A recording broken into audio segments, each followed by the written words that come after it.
Oh, I got to tell you briefly about my pants on fire issues. We had a walk-in closet, my wife and I, and over the years it's filled up, so we went through there and I pulled out pants. Well, even though I'm a short guy, I had probably a 10 or probably 5 or 6 size 48 jeans and 8 or 10 size 48 Dockers and Docker style khakis. I absolutely cannot wear those. I mean, they're not even close. About a month, or I guess 6 weeks ago, I bought the pants I'm wearing now, which are Levi's 505s, not the 550s like I used to have to buy before, but the 505s, which are slimmer cut. I bought size 42. It was a little bit tight, but I figured that's okay, it'll stretch. Well, it stretched. It stretched about 2 inches. It's fallen off. And these are the only pants that I have that even come close to fitting. Literally the next set of pants are, I have some clothes left over I dug out of storage from when I was in the Air Force. They're all size 38 and a few of them are size 40. I can almost fit into the size 40s. Not quite. Not at least those, the way they're cut. A lot of them are custom made because one of my last assignments is in Korea, where you get all your clothes custom made. But I'm close to being able to wear those. So my plan was just to wear these until people at work started noticing. Well, they've started noticing, like, when are you going to buy another pair of pants, Jim? And I'm like, dude, if I buy another pair of pants today, I won't be able to wear it in another month or two. So I've been putting off, and I hate buying clothes anyway. So to make a long story short, Thursday afternoon, today's Saturday, Thursday afternoon, I got an email from a close friend who I like a lot, and he says, can you come over to my house Monday night for Seder dinner?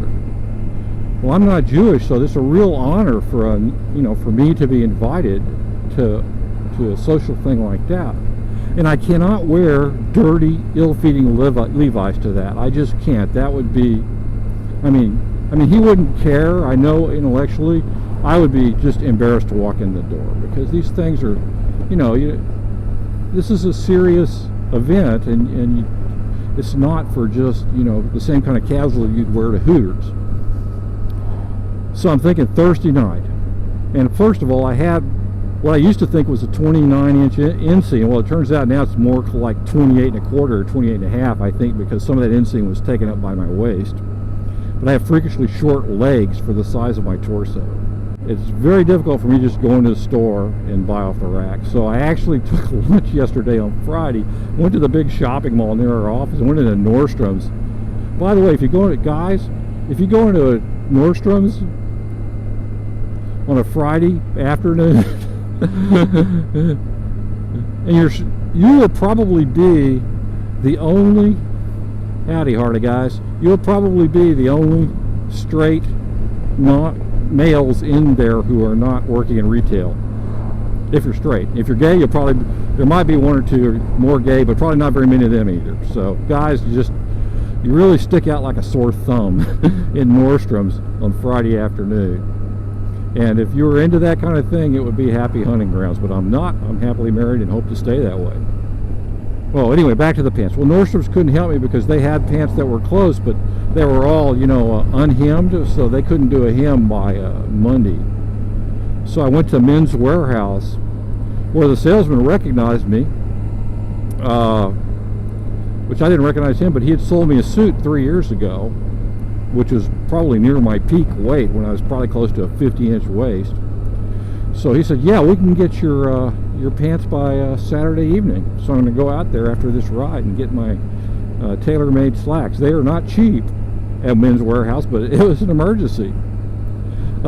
He says, let me look. And I told him, I said, yeah, I bought a suit from you. And he says, yeah, I remember that. Let's look it up. He looked up, and his brow kind of furrowed a little bit. And he says, well, you get free alterations for life when you buy something here.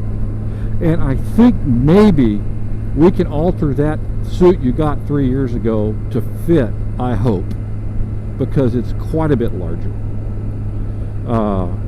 Talk about a non-scale victory.